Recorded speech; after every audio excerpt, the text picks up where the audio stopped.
പ്രിയമുള്ളവരെ, ഞാനിന്ന് ഒരു ജീവിതഗന്ധിയായ ഒരു കഥ പറയാം. ധാരാളം കാര്യങ്ങൾ പറഞ്ഞു പോയി, എങ്കിലും ഇടയ്ക്കിങ്ങനെ ഹൃദയത്തിൽ വരുന്ന വികാരങ്ങളെ നമുക്ക് പങ്കുവയ്ക്കാമല്ലോ. നമുക്കറിയാം, ഈ ലോകത്തിൽ എല്ലാവരും ആഗ്രഹിക്കുന്ന ഒരു ചക്രവർത്തിയാവാനാണ്. ചക്രവർത്തി പട്ടം കിട്ടിയാൽ ഏകദേശമായി. ഇപ്പോൾ നമ്മൾ ഇന്ത്യയിലാണെങ്കിൽ രാഷ്ട്രപതിയാണ് ഏറ്റവും ഉയരത്തിൽ. അവിടെ എത്തിയ പിന്നെ അതിൻ്റെ അപ്പുറം ആകാശമാണ്. അതാണല്ലോ ജീവിതം. അങ്ങനെ ചക്രവർത്തി പട്ടം കിട്ടിക്കഴിഞ്ഞാൽ അവർ ഹിമാലയത്തിൽ സുമേരു പർവ്വതം എന്ന് പറഞ്ഞൊരു പർവ്വതമുണ്ട്. ഏറ്റവും മനോഹരമായ സ്ഥലമാണ്. അവിടെ അമാനുഷിക പറഞ്ഞറിയിക്കാൻ പറ്റാത്ത അവർണ്ണനീയമായ കാഴ്ചകളാണ്. ആ പർവ്വതത്തിൻ്റെ മുകളിലെത്തുക എന്ന് പറഞ്ഞാൽ വലിയൊരു കാര്യമാണ്. ഒരു മനുഷ്യജന്മം കിട്ടിയിട്ട് സുമേരു പർവ്വതത്തെ കീഴ്പ്പെടുത്തുക. അത് എവറസ്റ്റിനേക്കാൾ ഉയരത്തിലാണ്. അതിനപ്പുറം ഉയരമില്ല മലകൾക്ക്. ഹിമാലയത്തിലാണ്. അങ്ങനെ ചക്രവർത്തിമാരെല്ലാം അവരുടെ പട്ടം കിട്ടിക്കഴിഞ്ഞാൽ ഈ ഒരു ദൗത്യം ചെയ്യും. അവിടെ പോയിട്ട് അവരുടെ പേരെഴുതി വയ്ക്കും. അപ്പോൾ അവർക്ക് സംതൃപ്തമായി. അതാണ് അവരുടെ സാക്ഷാത്കാരം. ഒരു മനുഷ്യജന്മത്തിൻ്റെ what is purpose of life എന്ന് പറയുമ്പോൾ അവർ പറയും, എനിക്കവിടെ ചക്രവർത്തിയാവണം, ഒരു സുമേരു പർവ്വതത്തിൽ എൻ്റെ പേരുകൾ കൊത്തിവെക്കണം. അതോടുകൂടെ ഫിനിഷായി. അങ്ങനെ ഒരു ചക്രവർത്തി അവിടെ പോയി. അപ്പോൾ അവിടെ പരമ്പരാഗതമായി കാവൽക്കാരുണ്ട്.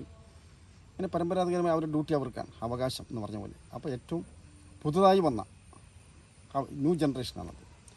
അതിന് കുറച്ചും കൂടി ലോകത്തെക്കുറിച്ചും ജീവിതത്തെക്കുറിച്ചും ഒക്കെ ഒരു ധാരണയുണ്ട്. അങ്ങനെ ചക്രവർത്തി പോകുമ്പോൾ ഏതായാലും അവിടെ പേരെഴുതാൻ ചക്രവർത്തിമാർ തന്നെ പോകണം. വേറെ ആളെ കൊണ്ട് എഴുതിച്ചാൽ ശരിയാവില്ല. അങ്ങനെ പോകുമ്പോൾ ഏതായാലും ഇത് കാണാൻ കുറച്ച് ആൾക്കാർ വേണമല്ലോ തൻ്റെ കൂടെ. താൻ എന്ത് ചെയ്യുമ്പോഴും അത് കാണുവാനും അത് അംഗീകരിക്കുവാനും അത് വിമർശിക്കുവാനൊക്കെ കുറച്ച് പേരില്ല. പിന്നെ ജീവിതത്തിന് അർത്ഥമില്ല. ഞാൻ ഒറ്റക്കാണ്, ഈ ലോകവും എനിക്ക് മാത്രമേ ഉള്ളൂ. പിന്നെ അതിൽ ഒന്നുമില്ല. ആരും കാണാനോ കേൾക്കാനോ ഇല്ലെങ്കിൽ അത് വേറൊരു ജീവിതമാണ്. അപ്പോൾ ആർക്കും കാണണം, കേൾക്കണം, നമ്മൾ അറിയപ്പെടണം. എല്ലാവരുടെ ഉള്ളിൽ ഒരു ചെറിയ മോഹം ഉണ്ടാവും. അംഗീകരിക്കപ്പെടണം. അതാണല്ലോ എല്ലാവരും ആഗ്രഹിക്കുന്നത്. സ്നേഹിക്കപ്പെടണം, റെസ്പെക്റ്റ് ചെയ്യപ്പെടണം, ആദരിക്കപ്പെടണം. എല്ലാവർക്കും ആ മോഹം ഉള്ളിൽ കുറച്ചെങ്കിലും ഉണ്ടാവും.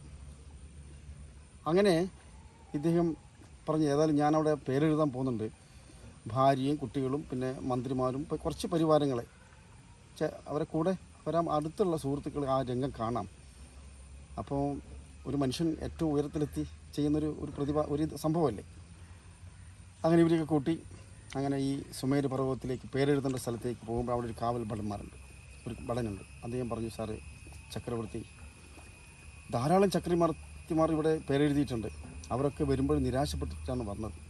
മ്ലാനമായിട്ട് ജീവിതം വേസ്റ്റായല്ലോ എന്നുള്ള ബോധത്തോടുകൂടെ വന്ന കാഴ്ച ഞാൻ കണ്ടിട്ടുണ്ട്. അതുകൊണ്ട് നിങ്ങളോട് എനിക്ക് പറയാനുള്ളത്, നിങ്ങൾ പോകുമ്പോൾ നിങ്ങളെ ഫാമിലി ഒന്നും കൂട്ടണ്ട. നിങ്ങളാദ്യം പോയി പേരെഴുതുക. അതിനുശേഷം വന്നിട്ട് വേണമെങ്കിൽ ഇവരെ കൂട്ടിക്കൊണ്ടേ കാണിച്ചോളൂ.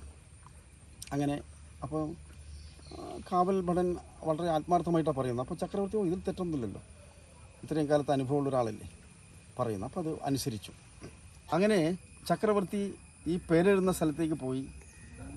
അവിടെ മുഴുവനും ഫുള്ളാണ്. ഒരു ഇഞ്ച് പോലും സ്ഥലമില്ല തൻ്റെ പേരെഴുതാൻ. അത്രയും ചക്രവർത്തിമാർ വന്നു പോയതിൻ്റെ അടയാളമാണ്. അത്രയും പേരുകളുണ്ട്. ഇയാളാകെ സ്തംഭിച്ചു പോയി. എന്ത് ചെയ്യണം? അപ്പോൾ അവിടെ ഒരു സാധാരണയുള്ളൊരു പരിപാടി, പ്രോട്ടോക്കോൾ അനുസരിച്ചിട്ട് കുറച്ച് പേരുടെ പേര് മായ്ക്കണം. എന്നിട്ട് വേണം ഇദ്ദേഹത്തിൻ്റെ പേര് എഴുതാൻ. കുറച്ച് ചക്രവർത്തിമാർ മാഞ്ഞു പോകും. അപ്പോഴാണ് വേറൊരു പുതിയൊരാൾക്ക് അവിടെ പേരെഴുതാൻ പറ്റുള്ളൂ. ഇതൊരു വളരെ ആസ്യാത്മകമായ കഥയാണെങ്കിൽ കൂടി ചിന്തിക്കാൻ വകയുള്ളതാണ്. മനുഷ്യജീവിതത്തിൻ്റെ വിഡ്ഢിത്തരങ്ങളെക്കുറിച്ച് ഓർക്കാൻ പറ്റും.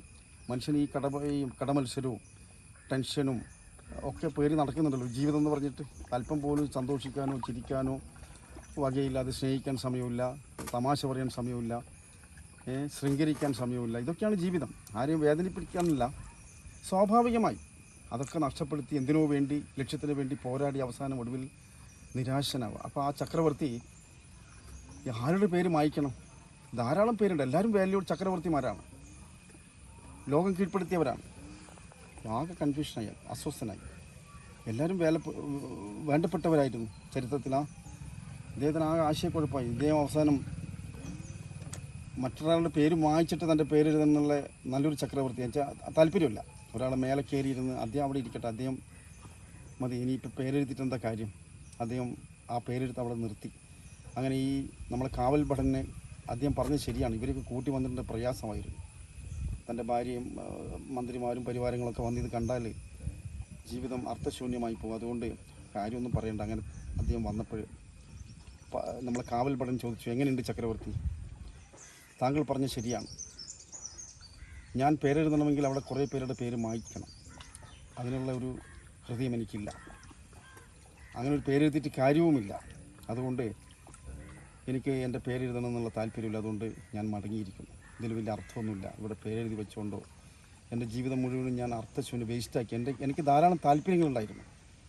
പക്ഷേ ഈ പട്ട അണിഞ്ഞതുകൊണ്ട് എനിക്കൊന്നും തന്നെ എൻ്റെ ജന്മാഭിലാഷം പൂർത്തീകരിക്കാൻ പറ്റിയില്ല. ഈ വിഡിത്തത്തിന് വേണ്ടി എൻ്റെ ജന്മം പാഴായിപ്പോയി എന്നാണ് ഇപ്പോൾ തോന്നുന്നത്. താങ്കൾക്ക് നന്ദി എന്ന് പറഞ്ഞുകൊണ്ട് അദ്ദേഹം നിരാശനായി കടന്നുപോയി. ഇതൊരു കഥ, സ്റ്റോറിയാണ്. ഓഷോ പറഞ്ഞ കഥയാണ്, ഞാൻ ഉണ്ടാക്കിയതല്ല. ജീവിത ഫിലോസഫിയാണ്. വല്ലപ്പോഴൊക്കെ ഓർക്കും നല്ലതാണ്. നമ്മൾ വെട്ടിപ്പിടിച്ച് എവിടെയെങ്കിലും എത്തിച്ചേർന്നാലും അവിടെയും ഇതൊക്കെ തന്നെയാണ്. അവിടെയും ധാരാളം പേര് ആഗ്രഹിക്കുന്നുണ്ട്. ഇപ്പം നമുക്കറിയാം, രാഷ്ട്രപതി കസേല ഒന്നേ ഉള്ളൂ. എല്ലാവർക്കും രാഷ്ട്രപതിയായിട്ട് അങ്ങോട്ട് പോകാൻ പറ്റില്ലല്ലോ. അതുകൊണ്ട് അതിനു വേണ്ടിയാണ് ഈ പോരാട്ടം മുഴുവനും. അവിടെ എത്തിക്കഴിഞ്ഞാൽ നമുക്ക് സമാധാനം ഉണ്ടാവുമെന്ന് വിചാരിക്കും. ഒരു താൽക്കാലികം അവരും ഇറങ്ങണം. ഇപ്പോൾ രാഷ്ട്രപതി ഒരു നാൾ ആ കസേല വിട്ടുകൊടുക്കണം. എല്ലാ മേഖലയും എല്ലാ പൊസിഷനും അങ്ങനെ ഇത്രയേ ഉള്ളൂ. ഇത് നമ്മൾ മുൻകൂട്ടി കാര്യം മനസ്സിലാക്കിയാൽ ജനക മഹാരാജാവ് രാജ്യം ഭരിച്ച പോലെയുള്ളൊരു മൈൻഡ് സെറ്റ് ഉണ്ടാവും. അത് ഞാൻ പിന്നീട് പറയാം, ഒരു സ്റ്റോറി. എന്തായിരുന്നു ജനകനും രാജാവായിരുന്നു. പക്ഷേ അദ്ദേഹത്തിന് ചില അവയർനെസ് ഉണ്ടായി. ചില മഹാന്മാരുടെ ചില ഉപദേശമൊക്കെ കിട്ടി. അദ്ദേഹത്തിന് കാര്യം മനസ്സിലായി, ഇതൊന്നും എൻ്റെ തലയിലല്ല, ഞാനതിലൂടെ കടന്നു പോകുന്നൊരു തീർത്ഥാടക യാത്രക്കാരൻ മാത്രമാണ്. അതിനിടെ ചെയ്യാൻ പറ്റുന്ന നല്ല കാര്യങ്ങൾ, നമുക്ക് ശരിയാൻ തോന്നുന്ന കാര്യം ചെയ്യണം. അങ്ങനെ സന്തോഷമായി നമുക്ക് ഈ അലോട്ട്മെൻറ്റിൻ്റെ എല്ലാവർക്കും ഉള്ളതാണ്. അത് എപ്പോഴാണെന്ന് ആർക്കും പറയാൻ പറ്റില്ല. ഏത് നിമിഷവും പോകാം. നമ്മളൊക്കെ ദിവസവും ഇത് കാണുന്നതാണ്. ചരമകോളം നോക്കിയാൽ മനസ്സിലാവും. എത്രയോ പേർ വേണ്ടപ്പെട്ടവരും പാതി വഴിയിൽ വെച്ചൊക്കെ പോയിട്ടുണ്ട്. ഇപ്പോഴും അജ്ഞാതമാണ് ജീവിതം. അത് എവിടെ വെച്ച് എപ്പോൾ എങ്ങനെയൊന്നും ആർക്കും പറയാൻ പറ്റില്ല. ഗ്യാരണ്ടി ആരുടെ കയ്യിലും ഇല്ല. പിന്നെ ഒരു സുരക്ഷിത ബോധത്തിൽ നമ്മളൊരിങ്ങനെ കുറച്ച് നമ്മളെ സിസ്റ്റവും ടെക്നോളജിയും ഹോസ്പിറ്റലൊക്കെ ഉള്ളതുകൊണ്ട് നമുക്കൊരു ആശ്വാസം. കുറച്ച് കാശൊക്കെ ഉണ്ടെങ്കിൽ ഒരു സമാധാനമുണ്ട്, സന്തോഷമുണ്ട്. പക്ഷെ എന്നാലും ഒരു ലിമിറ്റുണ്ട്. ആ സമയം കഴിയുമ്പോൾ എല്ലാവരും തന്നെ തിരിച്ച് യാത്ര ചെയ്യേണ്ടത്. അതുകൊണ്ട് തന്നെ എനിക്ക് പറയാനുള്ളത്, എൻ്റെ പ്രിയ മിത്രങ്ങളോട്, ഈ പരസ്പരമുള്ള പോരാട്ടവും സംഘർഷവും പാരവെപ്പും ചതിയും വഞ്ചനയും ഒക്കെ ഒന്ന് മാറ്റി നിർത്തിയാൽ ഹൃദയത്തിൽ നല്ലൊരു ആനന്ദം ഉണ്ടാവും. ഒന്നും ആവാനുമില്ല, ഒന്നും ആയിത്തീരാനുമില്ല. ഇപ്പോൾ ഉണ്ടാവും. ഇപ്പോൾ ഈ പ്രസൻറ്റിനെ അംഗീകരിച്ചുകൊണ്ട് അവിടെ ചെയ്യാൻ പറ്റുന്ന കാര്യങ്ങൾ ചെയ്യണം. മടിച്ചിരിക്കണം എന്നല്ല ഞാൻ പറയുന്നത്.